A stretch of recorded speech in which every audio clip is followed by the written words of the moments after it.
Hi all, welcome back to my YouTube channel. So ഇന്നത്തെ നമ്മുടെ trip വാഗമണിലോട്ടാണ് കേട്ടോ. വാഗമൺ പോകുമ്പോൾ എപ്പോഴും 2 ദിവസത്തേക്ക് ട്രിപ്പ് പ്ലാൻ ചെയ്യുന്നതാണ് ഏറ്റവും ബെസ്റ്റ്. ഇപ്പം നമ്മൾ പോകുന്നതാണ് മുനിയറ ഗുഹ കേട്ടോ. സോ അതിന് വേണ്ടി നമ്മൾ ജീപ്പ് സഫാരിയാണ് ചൂസ് ചെയ്തത്. അതാണ് ഏറ്റവും ബെസ്റ്റ്. ഞങ്ങൾ 7 പേരുണ്ടായിരുന്നു. 7 പേർക്കും കൂടി അവർ ചാർജ് ചെയ്തത് 1000 റുപ്പീസ് ആയിരുന്നു. സോ നമ്മുടെ വെഹിക്കിൾസ് ഒരിടത്ത് പാർക്ക് ചെയ്തിട്ട് അതിനുശേഷം അവരുടെ ജീപ്പിലോട്ട് കയറുകയാണ്. ഇതിന് ശേഷം നമ്മൾ അവർ ഒരു ഓഫ് റോഡിലൂടെയാണ് കൊണ്ടുപോകുന്നത്. മുനിയറ ഗുഹ എന്നാണ് ആദ്യം പറഞ്ഞിട്ടുണ്ടായിരുന്നത് കേട്ടോ. സോ നമ്മളിപ്പോൾ ആ ഒരു സ്ഥലം കാണാൻ നമ്മൾ അങ്ങോട്ട് പോകുന്നത്.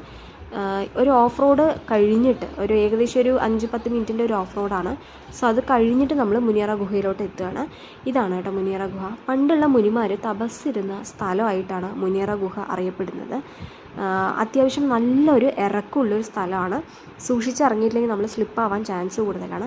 എനിക്ക് തോന്നുന്നു മഴക്കാലം ആയിക്കഴിഞ്ഞാൽ ഇതിനേക്കാട്ടിലും ബുദ്ധിമുട്ടായിരിക്കും നമുക്ക് അങ്ങോട്ടത്തേക്ക് ഇറങ്ങി ഈ ഒരു ഗുഹ കാണാൻ. ഉള്ളിൽ പോയി കഴിഞ്ഞാൽ നല്ല